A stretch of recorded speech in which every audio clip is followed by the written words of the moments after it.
Hey everybody, it's Alan Brochstein coming to you from Houston, Texas with an update on the cannabis market. I run 420 Investor as of May 15th at Seeking Alpha, and I am still running new Cannabis Ventures, which has been doing a great job of not getting overly excited about the tremendous values of cannabis stocks right now. Nope, you can just read our Sunday newsletters where we've been pretty consistent.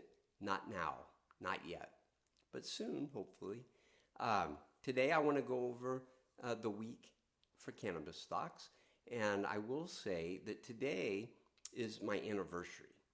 It's my anniversary of my wedding in 1990 to my wife, but it's also the anniversary of my tragedy a year ago when I was riding my bike on Good Friday on our anniversary and a holiday, and I was the victim of a hit and run driver, and I spent 2 months in the hospital, and quite frankly, I'm lucky to have survived.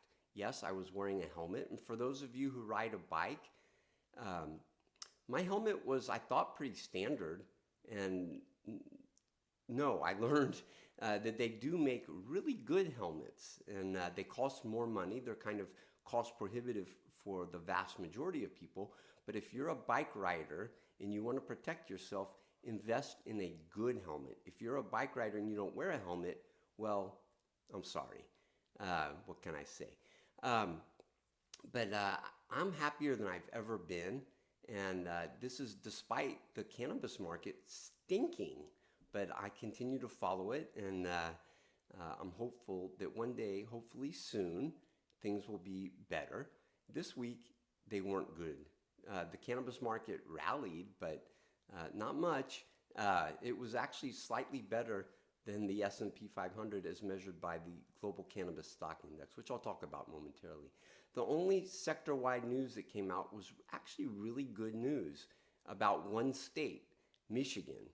And Michigan hit a record in March of 250 million in monthly sales. That was up sequentially, of course, because 31 days for March versus 28 for February, but it was up sequentially on a per day basis as well. And more importantly, it was up 63% from a year ago. And everybody gets all negative on Michigan. Oh, the prices are falling. But people are buying more and more legal cannabis there. And I think it's a good example of a new market coming on. It's better than California, I will say that. And California is sadly the world's largest cannabis market, but in terms of being a legal market, it's kind of challenging. During this week, I wrote 2 pieces on Seeking Alpha. One was on my blog called Sell Hexo. Do you know what that means? You can read it if not. And the other one was You Should Stay Away from Tilray. That was published on Seeking Alpha for Everybody, not my blog. And that was published literally an hour or so before they reported their Q3. And I wrote that on the weekend, the long weekend, and I worked hard to get Seeking Alpha to publish it, and they did, and thank God, because it would have looked really bad if that had come out after they reported, and although it would have been true. So in terms of, I followed 28 companies, and in terms of news, it was a pretty busy week. Air closed their small Nevada acquisition, and it also opened 2 more stores in Florida. Cronos Group added 3 cannabinoids to their spinach infused pre-roll line. And these cannabinoids are biosynthetic, I believe. I didn't really pay that much attention to it. I like Cronos a lot. Curaleaf, what a week, made a new all-time low. And first, they announced that they closed their recent Utah acquisition. They paid $20 million, and it seemed like a decent deal. But the stock didn't really get going. It was trying to rally midweek, but it failed. And it couldn't get through resistance. It couldn't get through the falling 10-day moving average. And then they also announced that they opened 2 more Florida dispensaries. Then the really bad news came out.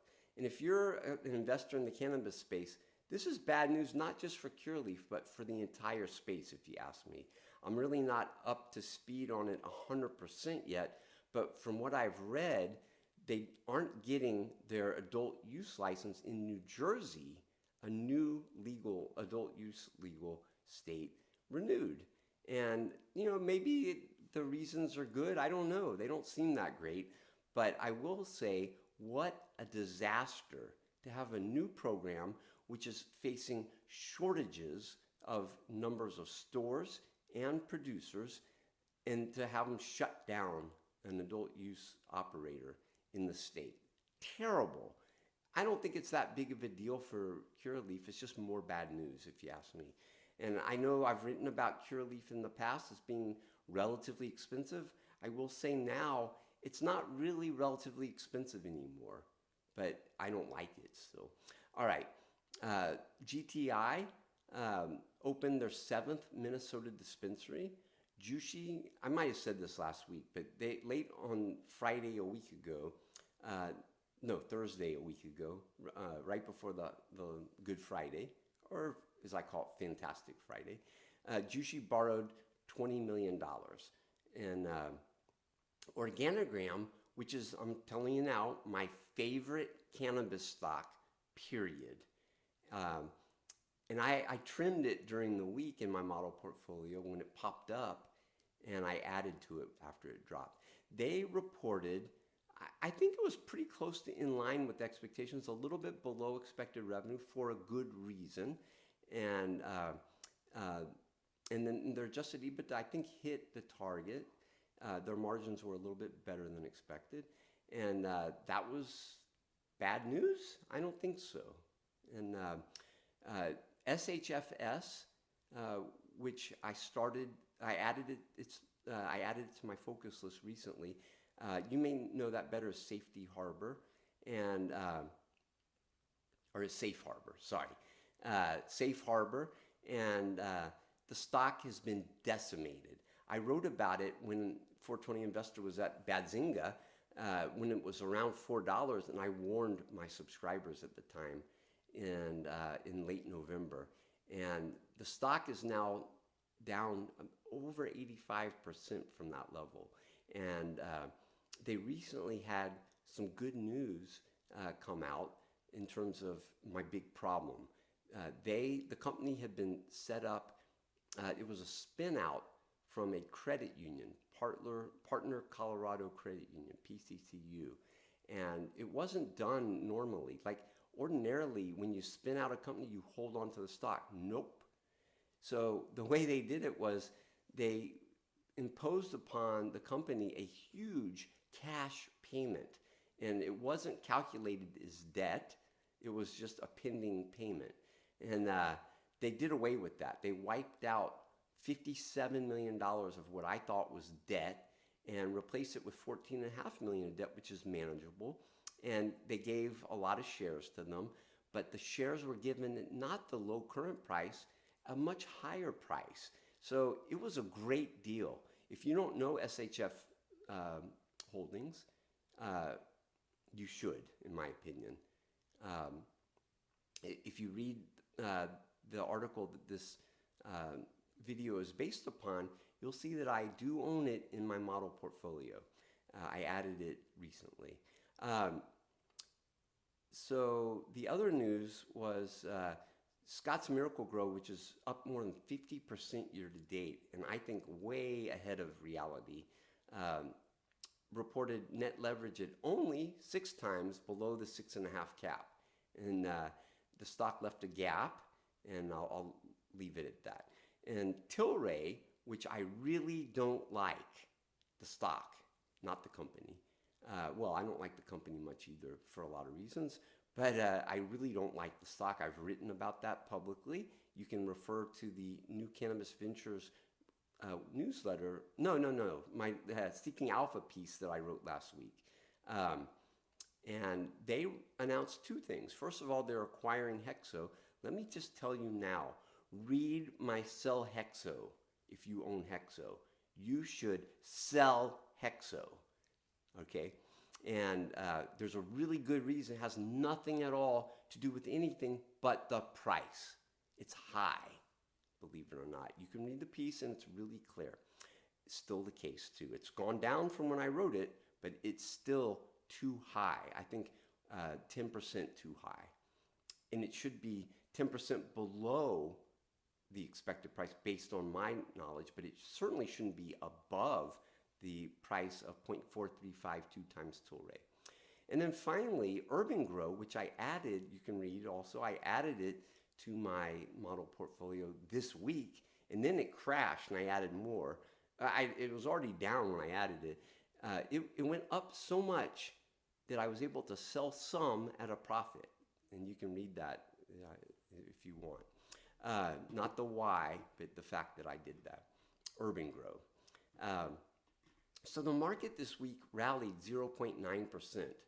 And it's still above the low of 799 that was set 2 weeks or maybe 3 weeks ago at 824. And that year to date is down 15.1%. And the S&P 500 is up 7.8%, actually 7.9%, I think. I'm not sure. I have it written down 7.8, but there may be a typo. So the cannabis market remains in a bear market. And I think a lot of people that are in my seat would say, you should buy cannabis stocks. I'm not saying that. What I'm saying is, if you like the cannabis sector, it's very cheap, but it may continue to go down. We are in a bear market, and I've pointed to a few things that really bother me about the market conditions right now. If you're a short-term trader, you should be careful. Okay, I'm running 2 model portfolios, and this week, my main one, which I call Beat the Global Cannabis Stock Index Model Portfolio. Can you figure out what I'm trying to do? This week, it trailed. It was only up 0.8%, and the index was up 0.9%. But year to date, it's only down, I have it right here. It's down 9.2%. while the index is down 15.1%. I'm doing my job. Now, the other model portfolio called Beat the American Cannabis Operators Index was started mainly because I'm hypercritical of MSOS. MSOS sucks as the ETF. I'm not going to tell you that the people suck. They do. I'm not going to tell you that, though.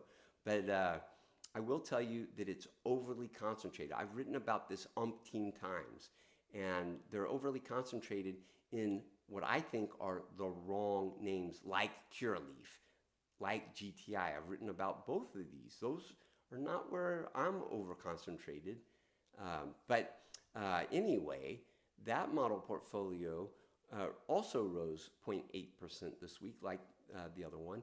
And that was behind the 1.1% rise in the index. MSOS fell for the week. MSOS sucks. It doesn't suck. Right now it sucks.